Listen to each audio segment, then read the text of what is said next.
விஜயோட இந்த டெல்லி பயணம் சிபிஐ விசாரணைக்காக டெல்லி போயிருக்காரு.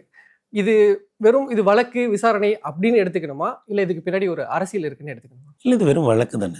நான் ஒரு மரணம், ஒரு துயர சம்பவம் கரூரில் நடக்குது. அது ஒரு அரசியல் நெரிசல் மரணம். பொதுவாக அரசியல் அரங்குகளில் இது போல நெரிசல் மரணங்கள் ரொம்ப அரிதாக தான் நடக்கும். மற்றபடி மற்ற ஏனைய இடங்களில் இந்த மாதிரியான விஷயங்கள் நடக்கும். அது ஒருவேளை அவங்களுக்கு ஒரு புதிய கட்சி, அவங்களே அந்த எழுச்சியை கணிக்காமல் இருந்ததுனால அது நடக்குது. அதற்கு பிறகு அதில் மாநில அரசுமே அந்த விவகாரத்தை கையாண்டதில் ரொம்ப பொறுமையாகவும் நிதானமாகவும் தான் கையாண்டானுங்க. அதுக்கு முன்னாடி இதற்கு முன்னால் இருந்த முதல்வர்கள் போல ஒரு அதிரடி காட்டவே இல்லை.